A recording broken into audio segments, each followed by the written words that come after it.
日本是禁止赌博的，然而每年却有超上百万日本人就因为赌而输得倾家荡产、哭爹喊娘。它就是日本唯一合法的赌博——百青哥。这东西说白了就是个玩弹珠的游戏。然而日本人爱玩到什么程度？卖房卖车也要玩，哪怕疫情期间冒着可能会丢掉小命的风险，也要出去排长队玩两把。不是，那一个弹珠游戏怎么日本人会这么痴迷呢？今天球哥就带大家来了解了解。日本位于太平洋西海岸，是个弧形岛国，国土面积约为 37.8 万平方公里，人口约 1.23 亿人。前几年疫情这么严重，别人不出门，但日本人呢却在外面排起了几百人的长队。为啥？因为要玩百青哥呀，这政府也急啊，点名百青哥店跟大家说不要去玩，结果呢就是那些被点名的店铺反而营业额大涨。好家伙呀，这百青哥究竟是啥玩意儿，能让日本人这么不要命？说简单点呢，百青哥就是弹小钢珠，把小钢珠弹进指定的地方，就能获得数量不等的同等小钢珠。这听着好像没多好玩啊，但就是这小钢珠每年带来超3000亿美元的税收，占了总 GDP 的6%，这什么概念？澳门赌城一年的收入还没它高。要知道日本什么店最多？那就是便利店。但有些城市呢可能没有便利店，但绝对能找到百青哥店，就是这么夸张。更夸张的是，每年因为玩小钢珠玩破产的就超上百万人。说实话，这种弹珠游戏呢，一开始从欧洲弄回来，只是小孩玩的。然而它究竟是怎么流行开来的，成为日本人最爱，又是怎么把日本人的钱给掏光的呢？哪怕会患上新冠，日本人也要排队玩小钢珠。很奇怪呀，就这么一个弹弹珠游戏，居然让日本人连自己的小命都不要了。这是为啥？众所周知，日本人多地广，经济虽然发达，但不管是生活还是工作，压力都很大。于是呢，就需要一个舒缓压力的地方，但这个地方呢，还得满足一个需求，既能独处，又能很热闹。恰好百青哥店全都能满足。百青哥店算是日本最吵人最多的地方，大家紧紧坐着，到处都是弹小钢珠声、音乐声。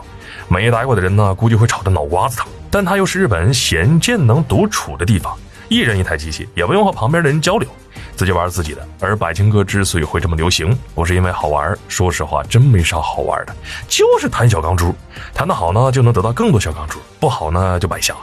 一个小钢珠呢也不贵，才2-3日元，人民币才几分钱，弹出上万个也就1000来块。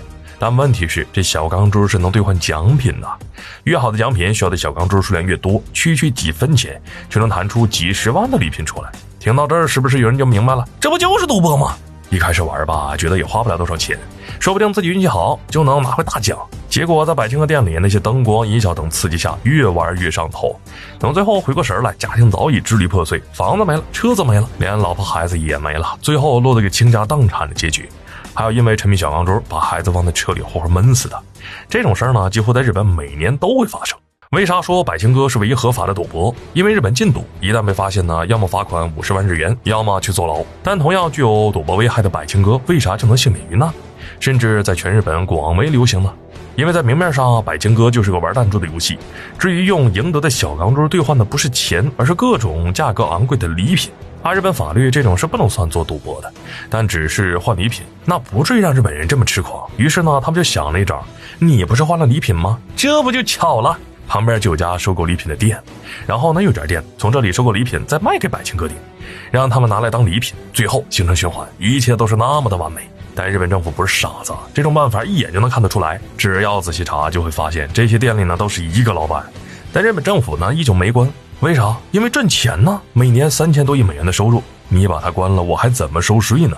而且日本全国呢至少有1万多家百青哥店，这些店铺也关系到了成千上万人的工作，一旦关停就会造成大量的失业。再说了，人家能开店背后是有后台的。曾经呢有家百青哥店开业，特意送来的花篮祝贺的就有日本首相等诸多的政府高官。很难想象日本最高领导人居然会给一家赌博店送花篮，这么扯淡的事儿偏偏在日本就发生了。